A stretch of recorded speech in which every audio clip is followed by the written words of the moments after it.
Ye kwa humano so na ye ni Jenua opanyi wakwa aba. Konta ni Joshua na bibia wako. Na bia Kofi ni. Kofi tonto. Kofi tonto. Kofi wo de menu mi odo obese. Ewiem ani enam, train mu ani enam, bus mu ani enam. Menu nyina ye ko school awa manone. Ye hia no bebre free different countries. Papa. Yeah. And many brisem pa also any brisem. Yeah. Education pay and I be my honde. Evacuation system. Say akwa tuo nyina achi no Sudan. Ma na nwene da se Ghana for Sudan. Ghana for Sudan the name say peacekeeping. Police and now say soldier. Yeah. And even ambassador of Egypt and the Sahel Hokra. Yeah. Mwa say nipa 86 yetima fa omo yebuso e dey na betima ka fa evacuation ho any registration ese Ghana for ye dey ye adepa e ma ye ho e wo ba bia wo bia wo wi asafa na Ebi kan me da say on say maybe about evacuation my bida nam say na me yem penny Washington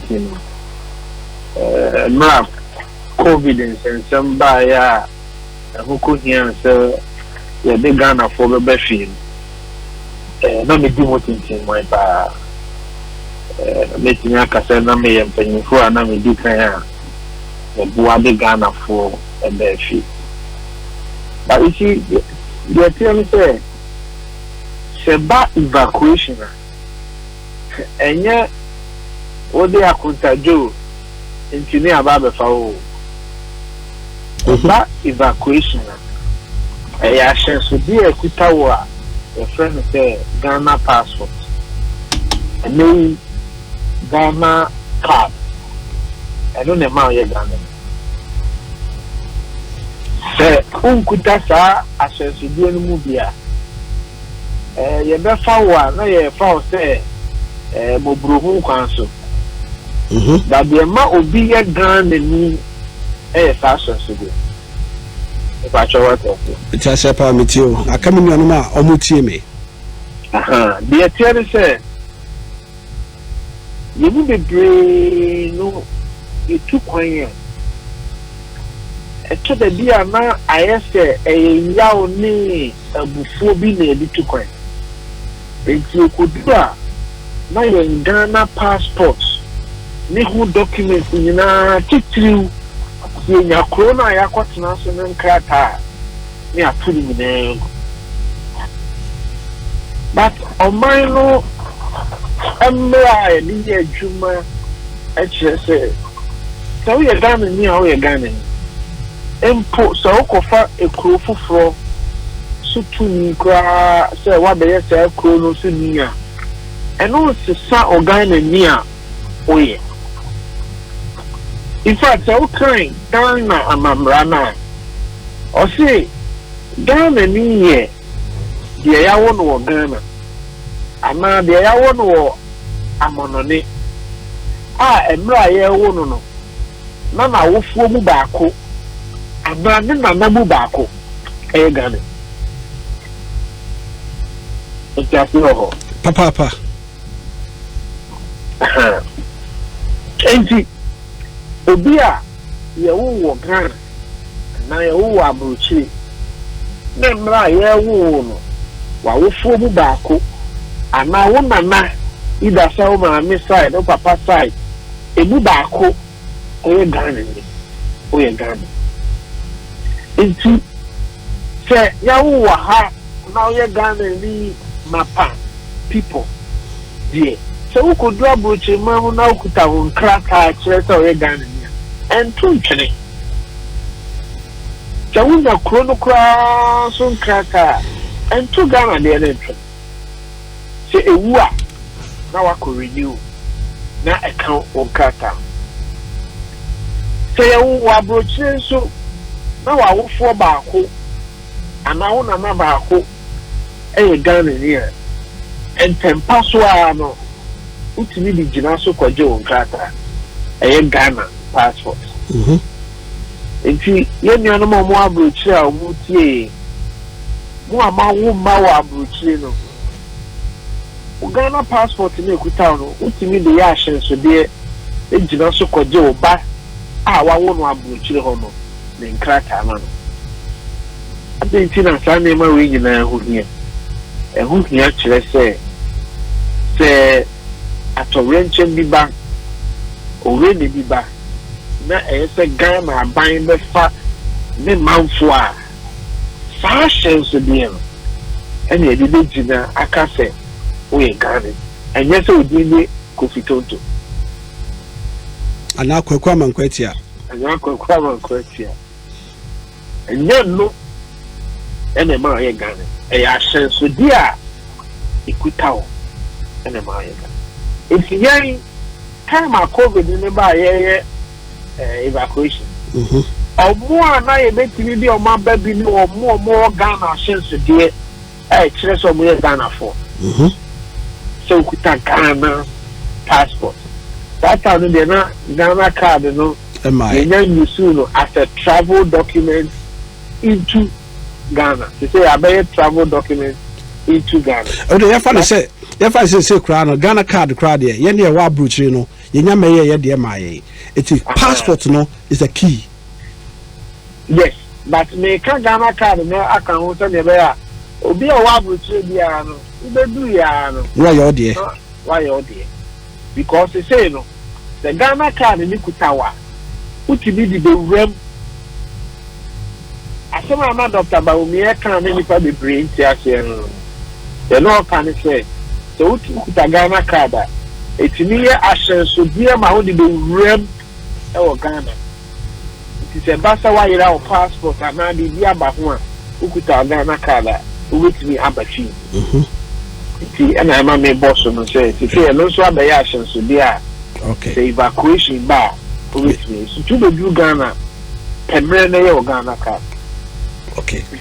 It's just in fact, Ghana passport now. There is a section who be Ghana passport. I can say who could do a manonia and the money now. She Ghana embassy. They call register. A car passport. Yeah. Inti the Australian and remember you animal more Abrokyire.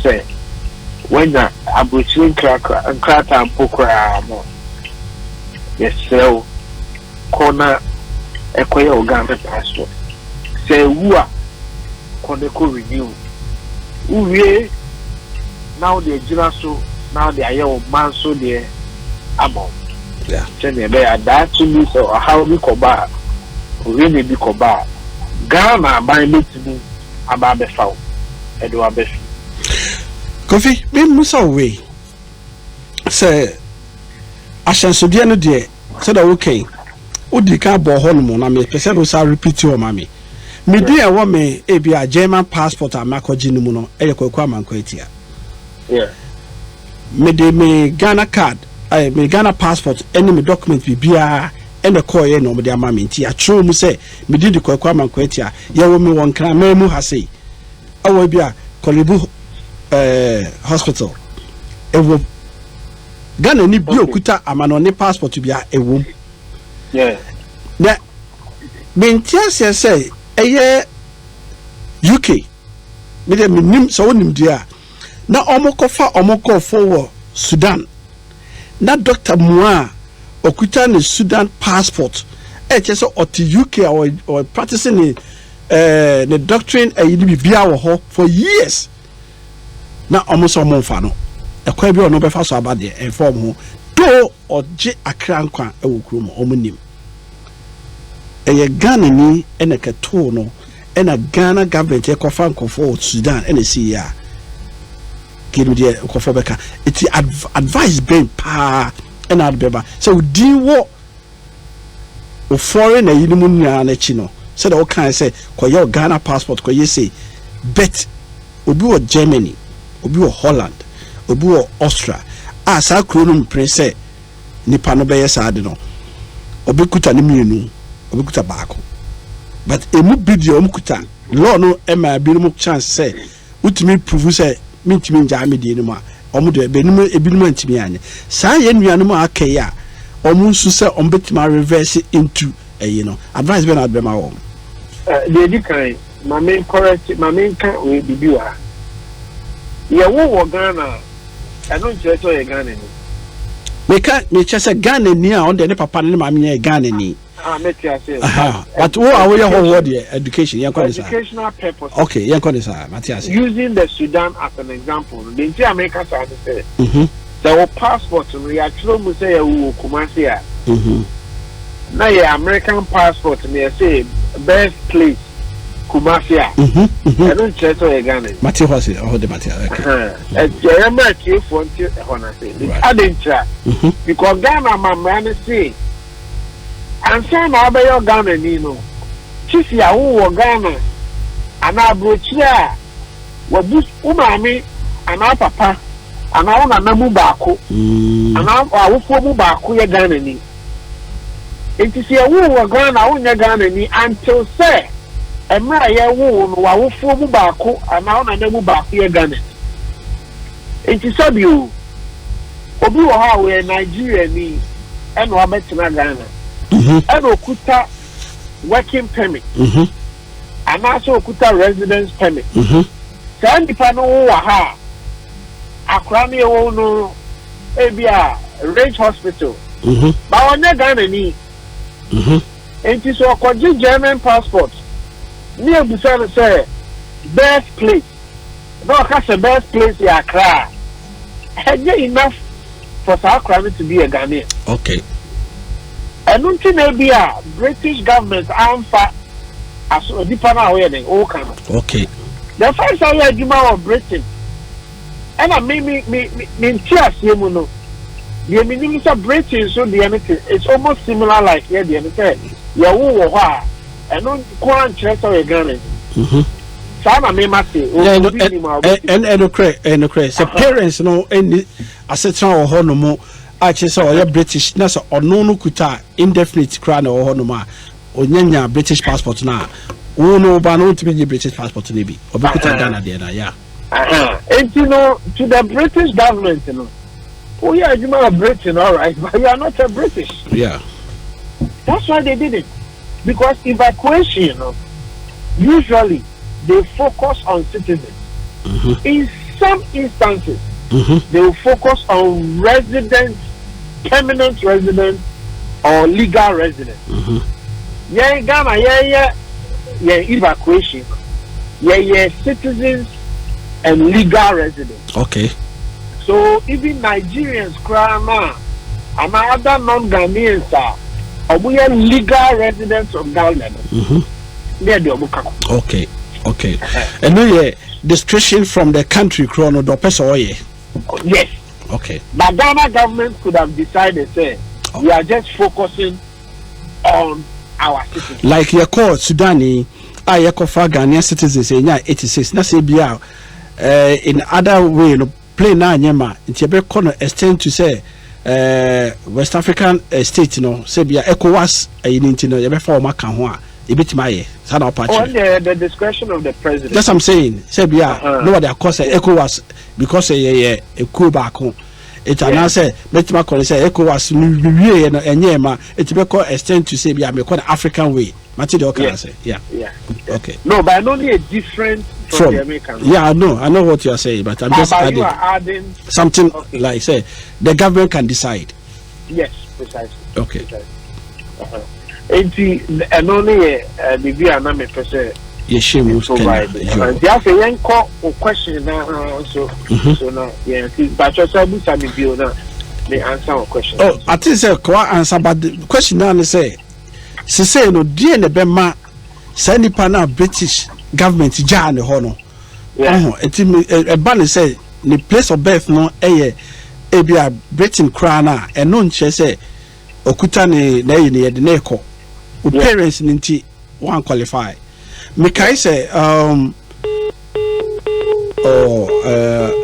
ya lose contact no ne I Asempa94.7 mo so for Kwaku Amankwatia akuntejo ye ko Facebook ogre e de ko live for home ye ni enu akofi tonto wa ye adwuma ewo Ghana High Commissioner ewo United States of America and any about evacuation the significance of say register your own near any year can say we the Ghana now team say unu bi obusu ni bi wa manonia ka che ni say ene no ene kwan so ofa phone so or ring say the enua omansofo kwesi blue e can say ofre embassies na omonfa meni no ya adwen most of the time no ofra enko ebiso ebeko no na nipa na ogina so ntino na aye engage ni enti ye fa no but now no obetima ko online to register yourself say ye frame me Kwaku Amankwatia mete Hackney week and I say mete Hackney and I say mete Stamford Bridge my address you say register yourself as a Ghanaian it be biba pe almost sending note eba say evacuation time and I say BBC na si ye share Ghana phone na mo ko boma no say then you can get a first time information na fe na tikoka ebebem eti osmafo me no ya adwene phone calls no de adibia ho asam kana edin yemu bi etimi gina line so be say 2 hours na ontimi give up eti no ko online yentie ye maame me call European tour last year Brussels and I mean ye maame ya namsini ye maame sena ekokasae na yetie the voice the okafa evacuation ho registration ho yetie the ye maame kai. So with not only here in Belgium but all around the world where you have your compatriots who are living outside Ghana, I must emphasize that in case an evacuation has to be undertaken, it will be done on voluntary basis. Please, I'm not saying that we are going to force anybody to be evacuated. No. You know where we are, this part of the world. You know how close we are to what is happening in the Balkans, in Russia and Ukraine. We want to be able to effectively evacuate our nationals, which is our duty. So that's why we are asking for very basic information. We are not going to chase anybody with the information we get to get you out, and it will be voluntary. So I just want to underscore that no one will be forced to leave against their will. Nevertheless, a comprehensive database of our nationals abroad is useful in many ways and our mutual benefit to the mission and your good selves, especially as it relates to economic and professional opportunities.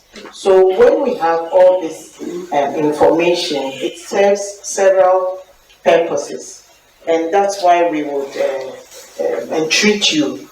When you click on our website, you will find the registration of Ghanaians tab, and you should please just try and put in some information, very basic information. So that is another piece of information I wanted to share as well. To do so with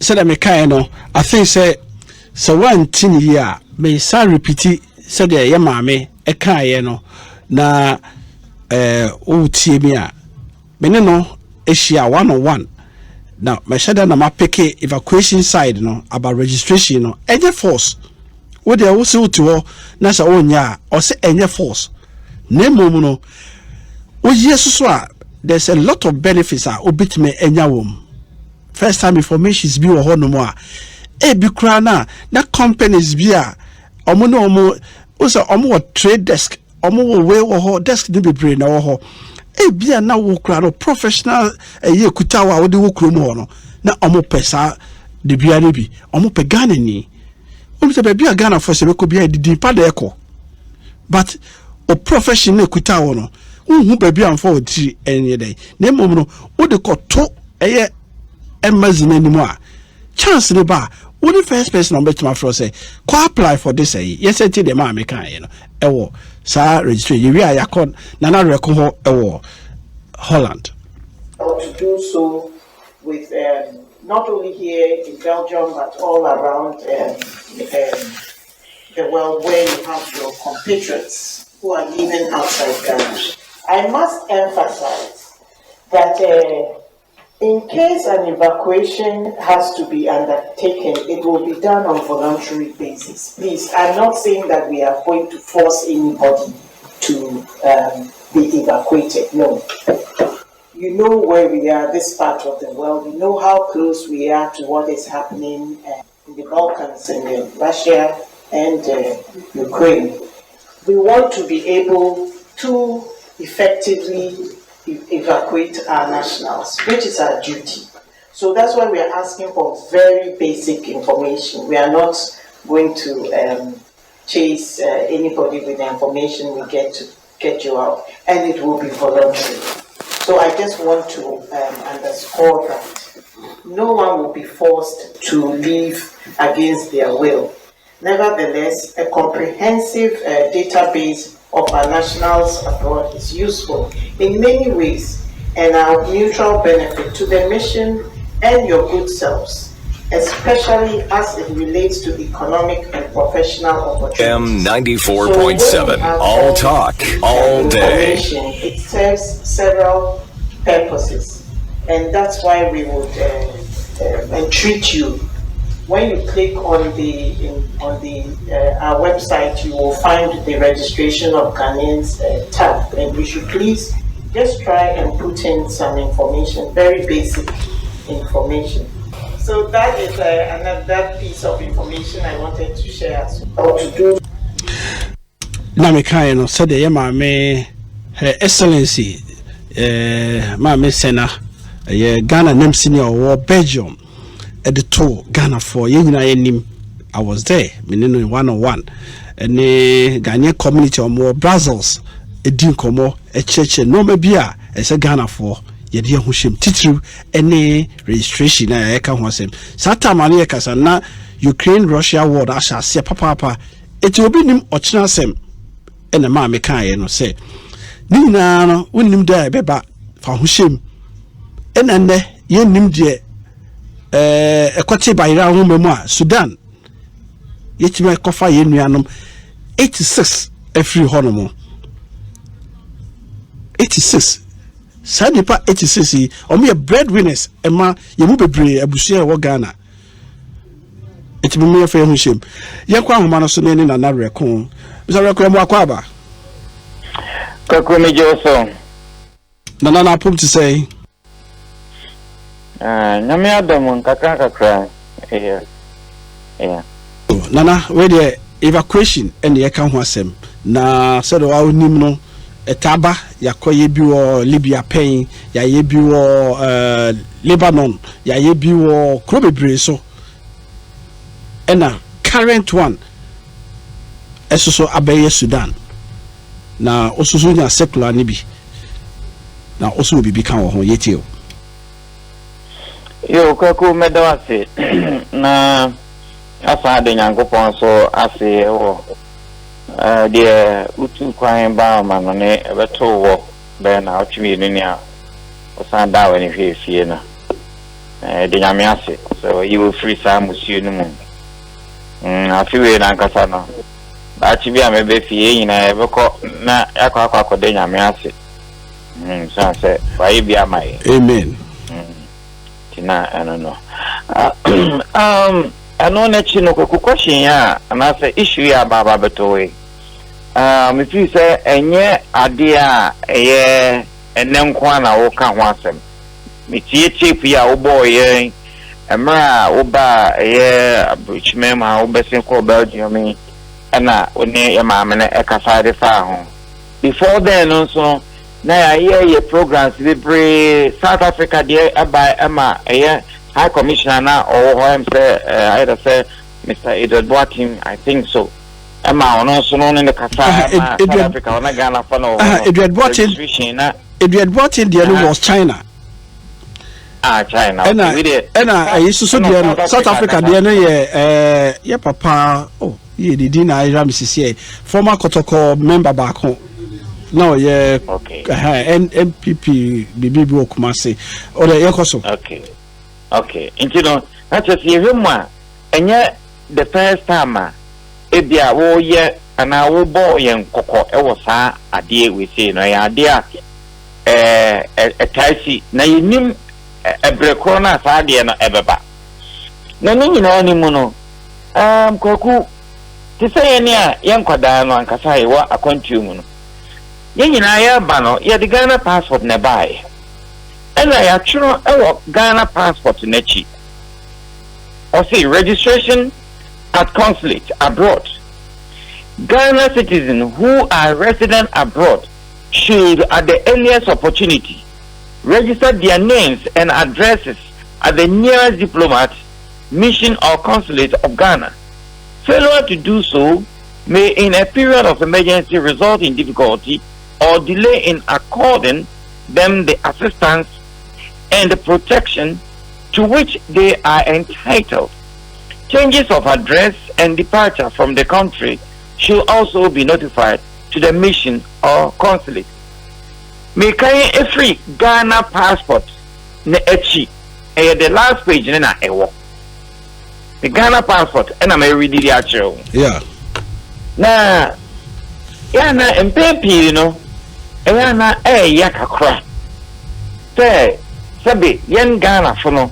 It will maybe a yamboa abayano yamboa mission no esan say ye ba pie bibia anteniti na ya forget wo mo kwade na mo ye emfaso se benfaso bi eni wo mo no so na ye jai sa me as a community leader e wa ha metumi aka ya kata se mu ya ka Holland ya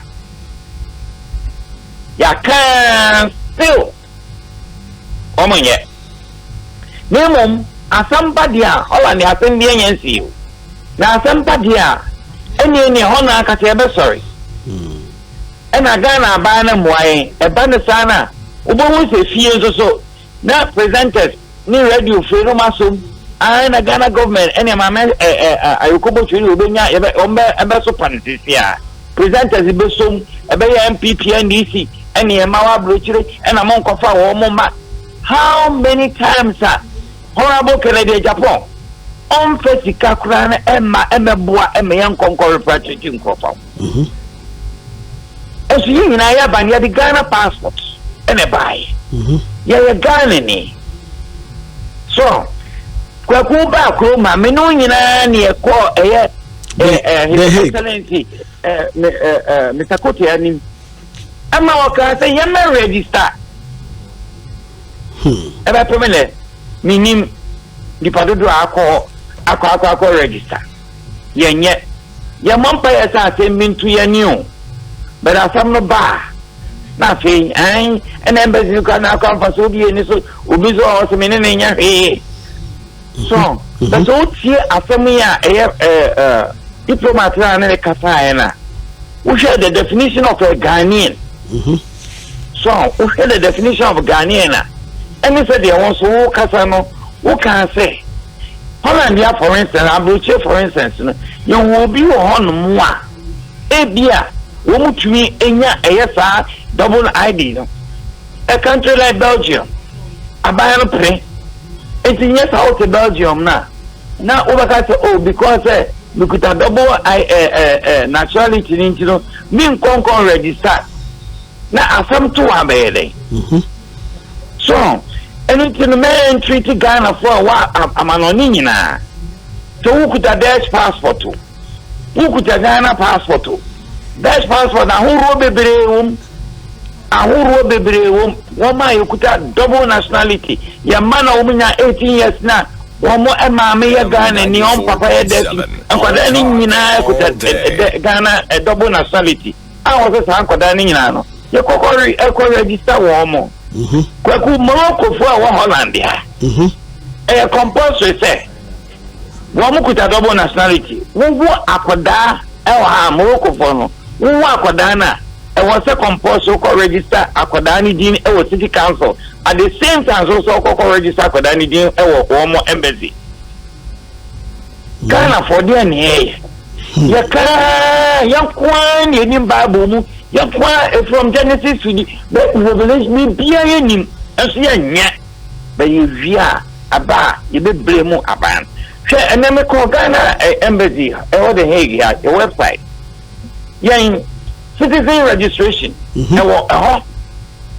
and woman state, website. The purpose of the Ghanaian citizen registration is to know about the presence of our compatriots within our jurisdiction and to be able to extend any possible assistance to them when possible. When you are Holland, the dear pan macastro. And no now kind of across all the emissions, no, it will be Facebook, Thomas Doche, any Kofi, no, Thomas Doche na Asumenin. Phone calls no are more cannot there. And new question you can register yourself through online. And no your phone call.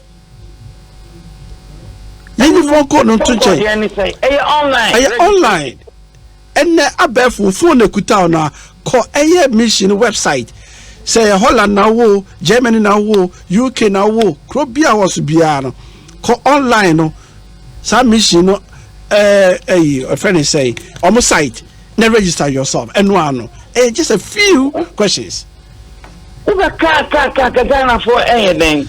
You fee yet, but a papa won't be blame government, you know, of the day. And a government I say, and a government I say, there be a me cafe. It was a Ghana government, Minister of Foreign Affairs. Woman Shana, woman Sintiana, more because during the era of former President Kufuor, yes, I did. Now, a boy embassies, you know, Emma embassies, you know, so most of the radio stations, you know, Emma woman to me, and one year meeting a boy woman, Emma woman in some babonting, and none I lack here as now. Okay. Now, my president just say, and was said at least ministries, you know, woman also financing a year, woman use some found the better tour. Na my embassies, no. Na embassies, no. So to be the local Ghanaian radio stations, no. So they better in some be say in the Babontina.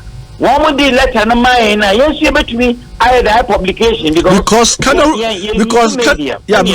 radio now electricity. Any data no sikasem efia radio work alone also electricity any sikasem. And streaming. And streaming. Say data. For the streaming, you pay for the internet. Thank you. And until the idea was a ministry of Ghana, almost some provided means of communication. Who are called your phone chroma. Yeah. So I say, I buy any near maybe or Honamana. I was able to check for no. Embassies, no, you can't know me for or no, but and near maybe move. Check, Nansan and a Kwaku, near Hanmane or him a birthday. Now, my brother shall Rotterdam, Ombedino, or Track when you have 10 years. Who said the way water taxi, I had in that Rotterdam, man. One day a boat, a two, a swat, a taxi, a transporting for. Now, Shanife. So, yeah, near embassies, you know, almost near no more trust, near church, almost I know. Now, in say to be the year before Ghana, they sabi, Yajaya Nagumun, Yatoto, and Yamagumu. And to the Ministry of Foreign Affairs with the communication director said, one try, one finance because you want some people on my mission, one to be near interacting, and my own even the policies of the government. Okay. It to be one to me, the one in a financial. One with the mayor, I was saying, Coco Pestica, near Quaco High Hall. And once in a while, maybe I'm based on because okay, yeah, Mamma talking because in Town Chraba. It's so much woman you know, Mommy, yes, I dinner in Casa education, you know. Woman who's so much in your babonting. Train Ghana Union Holland. We are planning. So 1st July, we want to meet the embassy. May I know more at this case because we don't have more education on Ghana card. You need to get a tier. So I'm on for the one more service you do all my you probably be him. That's why I say any answer, but you know. Some woman who's Roman Mamma me country. Not in the program, you may say that with the link of ma, one of the consulates. So much here, as my year can in any break. Oh, it's a you must say, you can't say Ghana for no. Say, won't say to my money for near to a German sofa. Ghana for no, try. Say, a ban a Juman and America, a true yang. And a woman from Dino and Bibian and Koya Hill. Munkona Munko register said they are some tour. You bet you was a woman, what is a Nepal, or bet me a contact in your BBA. Yo, and as a day, I made the Nana, obviously, God and Country, and I'm knowing Fear Radio and the Canal Radio, Yaka, near the Achanko for day. But baby, Miss Midi Twasso, and now can do a yablet. Be a call Brazils, Omo High Hall. Ebo de rubes 1 month to say multimedia any mission or any community ni Asia nipa eba ho no no ye nu 30 mission ho staff no ye half and o mobile ye half that dey yakra ni say sa ho na o mokoje ye no na Ghana fo a o mate o muku that day na some meeting eti dey ka some suspend o meeting o nyina nka ho nipa ba akokra antime amabi eti mo no se frem a mo ma so we so more complaints. No correct. Now when you most of the Ghanaians, you know, obo home office me nyame Dutch passport, me nyame me German passport, me nyawe nti embassy na hu nyame me ko ho no na me ka ko give say once in a year na me continue hu nyame because so mo feel say the relationship between the embassy no any year no very me no ka say Inka was say, yeah, Rotterdam. I was say, heaven help those who wear themselves. I was saying, you can't woman, I can't tell a woman say, maybe I will hand you mumra. That's it. Ever point now, me no can say. There is embassy staff to be no what's in Rotterdam. Almost sure that every embassy will be our Rotterdam. I say, Yaba, nay, or Rotterdam, the Niagara. Na Abia, more than a mumpede to be Nayamra, my Obi Angelo be Samai. You better also free her.